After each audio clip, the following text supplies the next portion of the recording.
Double J ni telefone yiwe nta ngira yaramu block na manager. Ivyo ni ivyo kuri ndiko ndababwira.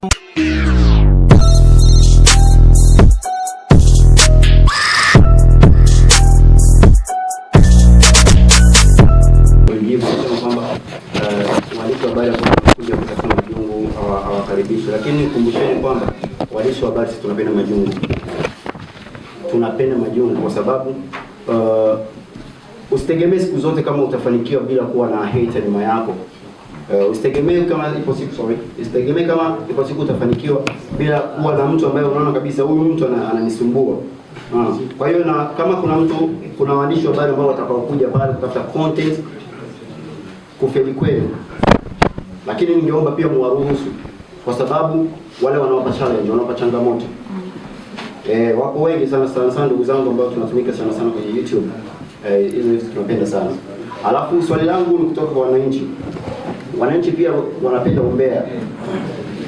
Wananchi wanapenda umbea. Sasa kuna swali moja la kimbea ambalo nataka kuuliza. Bana, tunafahamu kwamba Bantu Boy Entertainment ni kampuni kubwa sana, ni record label kubwa sana hapa nchini. Tunaposema Bantu Boy, kila mmoja anaelewa ni kitu gani. Na nyuma Bantu Boy tunamwona Ben Justin, tunamwona Mgani Desire pia. Swali kutoka kwa wananchi wanasema kwamba bana, tumeona wasanii kibao sana kwenye mabango, lakini hatujamwona Double J, hatujamwona Kirikou. Issue ikoje mzee?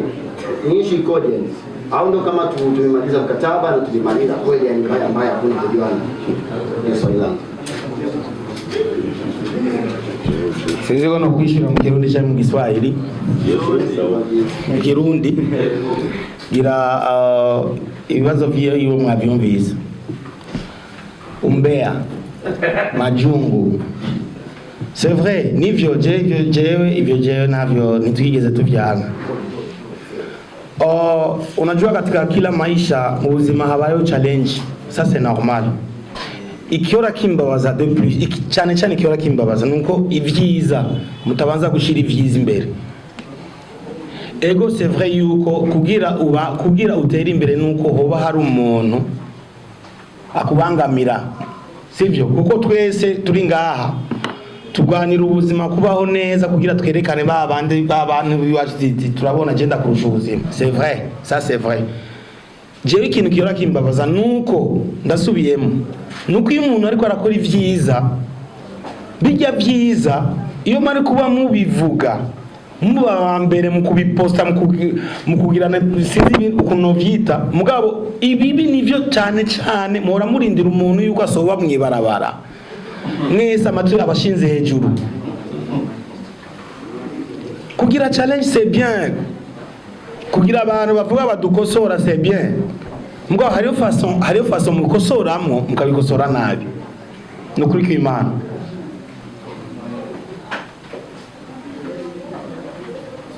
c'est normal, ivyo ni normal. Iyo atari kuba baririmbyi hari abaririmbyi bagenzi banje nariko ca nicariya sinari gukuma nkora aho bati ni jewe gusa nta wundi ahari, c'est moi le numéro 1. Mbwa nkubera hari abandi baguma bavyuka bafisa amatala baje bazi kuririmba. Jewe cyabintuma gukora cyane kugira ngumane nijya place yiwanje.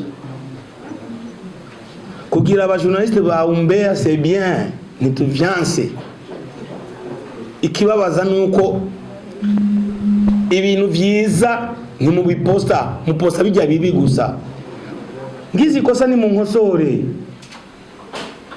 Calvin, sijaona kuna posti nyimbo zangu. Tusemeshe ukweli, ni benshi ngaho mbona ba journaliste hapa nyimbo yangu hakuna mtu wajai post. Lakini nikikoyola mbarabara tu Fizo ya sovye mwibarabara. C'est bien, ni mubigire c'est bien. Mugabo kuberiki ni vyiza, kuberiki ni vyiza by'umuririmbi mutabishigikira. Mugabo mushigikira gusa amafuti. Kuko sorana ni bien kuko jewe nimba nkiririmba kugeza n'ubu nuko nemera challenge, nuko bankosora, nuko nemera impanuro bama. Ningekuwa kichwa ngumu ningekuwa nishapotea zamani. ngira icyo nacishuye ngira wagitahuye kugira ama challenge kugira umbea kugira iki c'est bon ntavyo twanse mugabo ego ninagira amakosa muzoya nkosore mugabo nabijya vyiza byiwanje navyo nyine muzobishigikira nimurindire gusa yuko Fizo yaborewe twamusanze ajyamye hanze muri Havana kwibarabara yisovye ko ndo muvuwa muna kubera ki muziki wanje mutawupoza ko nakoze muziki kumbuye ki mutavyemera kubera ki mutavyemanga murafise droit yo kudukosora kandi mutadukosoye ntituzotera imbere mugabe murabe na façon yo gukosora ku muntu ubanze kuvuga ati indirimbo yiwe ni indirimbo nziza mugabo ibuzi niki ubanza kuvuga d'abord indirimbo ukayanaje ukavuga ati indirimbo yari kuryoha mugabo nuko ngaha ifise nuko apana shite kuduru yango indirimbo wapi hama ikindi naco yabajije ngo kubera iki Double J na Kiriku atababona kuri nuze kuri affiche twarabarondeye Kiriku yavuze ko ata n'umuziki yawuhebye yarabivuze ntabyo mwumvise mugabo cyanangaje ryari naciye ndamubona kuri affiche manager yaramuhangaye Kiriku ngira yari umuntu wa mbere Kiriku yari umuntu wa mbere na Double J abantu ba mbere bahamagawe nkuko twabivuze yuko twebwe naho bavuye muri Bantu Boy mugabo tuzobashigikira tuzokwama tubashigiye tuzokwama turi nyuma yabo balance tout simplement Kiriku baramuhamagaye aravuga ati jewe n'umuziki narawuhebye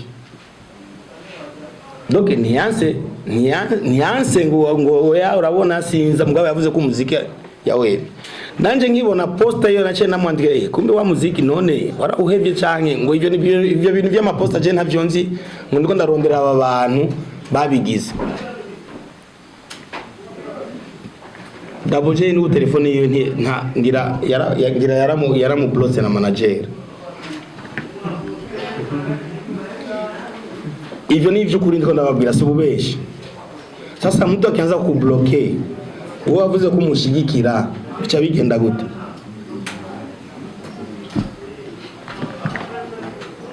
Kavin umesikia jibu Kiriku aliitwa akasema kwamba mziki ameacha lakini kwenye mabango yupo kwenye bango zingine yupo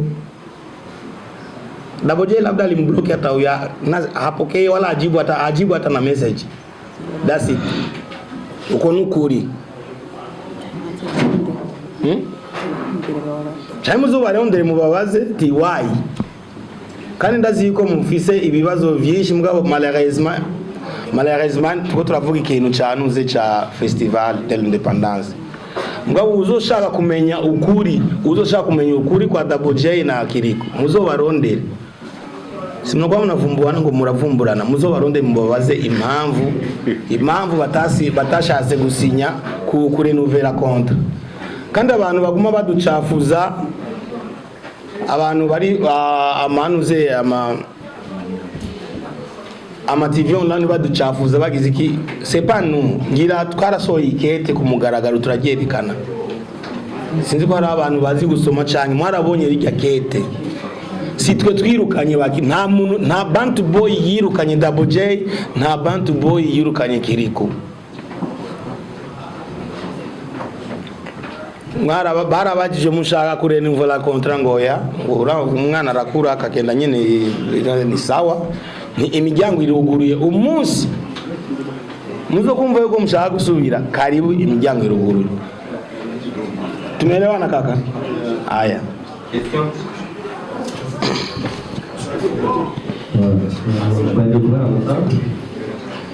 masango yitwa Develop Promoter maze imyaka